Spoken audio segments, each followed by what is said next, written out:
क्या मृत्यु के बाद सब कुछ खत्म हो जाता है या फिर शुरू होता है एक और जीवन, पर इस बार बिना शरीर के। एक ऐसा जीवन जहां सिर्फ अंधकार है, भूख है और कभी ना खत्म होने वाली तड़प। आज हम चलेंगे पिशाच लोक की यात्रा पर, आत्माओं के उस असली लोक में जहां डर ही धर्म है और छाया ही शरीर है। हिंदू धर्म कहता है आत्मा न जन्म लेती है न मरती है, शरीर नष्ट होता है आत्मा रहती है।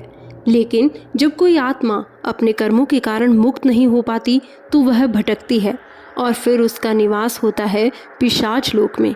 यह कोई कल्पना नहीं, पुराणों और तांत्रिक कथाओं में इसका स्पष्ट वर्णन मिलता है। गरुड़ पुराण और स्कंद पुराण बताते हैं अत्यंत पापी होते हैं के बाद कई रास्तों से गुजरते हैं, पुनर्जन्म में नहीं जाते, वे अटक जाते हैं एक सूक्ष्म डरावने और अशांत लोक में, जिसे कहा जाता है प्रेत लोक या पिशाच लोक। यह लोक भौतिक रूप से धरती से नीचे नहीं बल्कि एक सूक्ष्म आयाम में है। यह लोक शमशान, पुराने खंडरों, बीड़ों और अरण्यों से जुड़ा हुआ है। कल्पना कीजिए, आसमान हमेशा धुंधला है, हवा भारी और थमी हुई है, कोई वृक्ष नहीं है, कोई नदी नहीं है, बस काली परछाई। जमीन पर रेंगती आत्माएं, चित्कार करती आवाज़ें जिनका कोई शरीर नहीं, बस दुख। यह वही स्थान है जहां आत्माएं न मरती हैं न जीती हैं, बस तड़पती रहती हैं। चलिए आपको बताते हैं आत्मा वहां क्यों फंस जाती है। ऐसी आत्माएं जो बहुत पापी होती हैं, दूसरों को धोखा देती है, हत्या, बलात्कार, भ्रष्टाचार जैसे कर्म करती है, या फिर साधना के समय अपवित्रता के कारण वे मृत्यु के बाद न मोक्ष पा पाते हैं न पुनर्जन्म। वो अधर में अटक जाते हैं, प्रेत या पिशाच बनकर, और तब वो किसी न किसी माध्यम से जीवित मनुष्यों के आसपास मंडराने लगते हैं। चुड़ैल, प्रेत, पिशाच कौन है ये और क्या है ये? पिशाच सबसे सूक्ष्म और शक्तिशाली आत्मा है जो मनुष्यों पर प्रभाव डाल सकती है, शरीर में प्रवेश कर सकती है।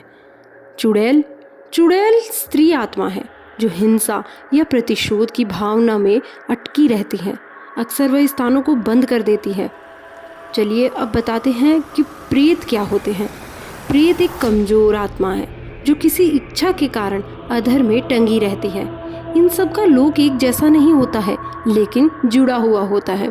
पिशाच लोक इन सब का समुच्चय है जहाँ हर आत्मा का दर्द बोलता है। कुछ साधक इस लोक की यात्रा जानबूझकर करते हैं। इसे कहा जाता है प्रेत साधना या पिशाच साधना। शमशान में रात को सफ़ेद भस्म से बनी मंडली में एक साधक बैठता है। वो आवाज़ लगाता है, आ प्रेत, आ पिशाच, सुनो मेरी बात, मैं तुम्हें बुला रहा हूँ अपने वश में करने के लिए। अगर उसकी साधना सच्ची हुई तो आत्माएं प्रकट होती हैं, अगर नहीं तो वो साधक उनका शिकार बन जाता है। चलिए आपको इसी से जुड़ी एक प्राचीन कथा सुनाते हैं, आत्मा का बदला। एक गांव था बिहार में जहां हर नवविवाहित दंपति पहली रात को ही मर जाता था। लोग डरते थे, शादी रुक गई। एक तांत्रिक ने वहां जाकर साधना की। उसे रात को दिखा एक आत्मा जो अपनी हत्या का बदला लेने आई थी। वो कहती थी, जब तक मैं पुनः स्त्री बनकर जन्म नहीं लूंगी, किसी दुल्हन को नहीं रहने दूंगी। तांत्रिक ने शिव के नाम से उसे तर्पण दिया। वो आत्मा रोती हुई चली गई। कुछ संकेत ऐसे होते हैं जो बताते हैं कि आपके आसपास कोई आत्मा हो सकती है। अचानक बहुत भारीपन महसूस होना, बिना कारण डर लगना, बुरे सपने आना, सोते हुए किसी की आहट, घर में कोई चीज़ बार बार गिरना। अगर हाँ तो कोई आत्मा आपको संदेश देना चाहती है या साथ चल रही है। डरना समाधान नहीं है, जागरूक होना जरूरी है। यह संसार केवल भौतिक नहीं है, यह सूक्ष्म भी है, और वो सूक्ष्म दुनिया हमारी हर भावना को देखती है। अगर आप भक्ति के पथ पर हैं तो कोई भी पिशाच, कोई भी आत्मा आपका कुछ भी नहीं बिगाड़ सकती है। अगर आपने कभी भी किसी भी आत्मा की उपस्थिति महसूस की है तो कमेंट बॉक्स में ज़रूर बताएं।